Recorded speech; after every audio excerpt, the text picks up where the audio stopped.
I love Falmouth because, oh, that's so hard because my heart's here. There's a saying, Falmouth can be a postage stamp kind of town. And I think that's because we have a diversity that exists here, and it's a diversity of love of nature and love of the water. Well, it is the proximity to the water that we have some beautiful beaches, Chappaquiddick, Old Silver Beach, Surf Drive Beach.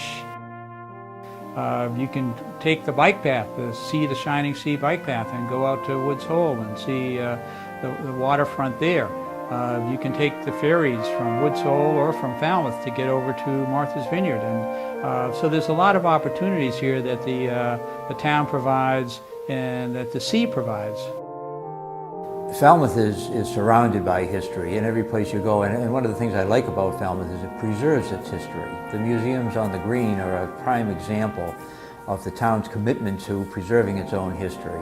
We are sitting in the front parlor of the Dr. Wicks home, which was built in 1790, the same year that George Washington became President of the United States. I think everyone in Falmouth is very much aware of what goes on down in Woods Hole between the Oceanographic Institute and the Marine Biological Laboratories. What's really great about Woods Hole as part of Falmouth, Falmouth is composed of a number of towns, and Woods Hole is one of those towns, and it was started out as a little fishing village. And so here now, in this sleepy little town, if you will, we have this amazing amount of research that goes on. The community impact is having these educated individuals who are working here, living here, and giving back to the community in any number of ways, whether it be town committees, helping out in schools, volunteering. It's just giving back to where you live. Catherine Lee Bates is best known for her poem America the Beautiful, which was subsequently set to music and is now regarded as one of America's favorite songs.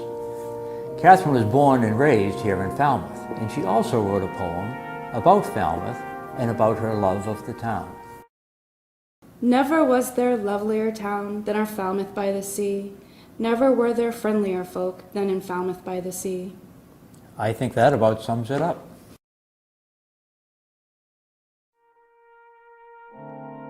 Say it after me. Hui, Woods Hole Oceanographic Institution. Yeah, what I'm wearing is the clothes that would be similar to what a colonial worker would have worn. I'll do my best. Talk to me about it. I'll do my best. Catherine Lee, well,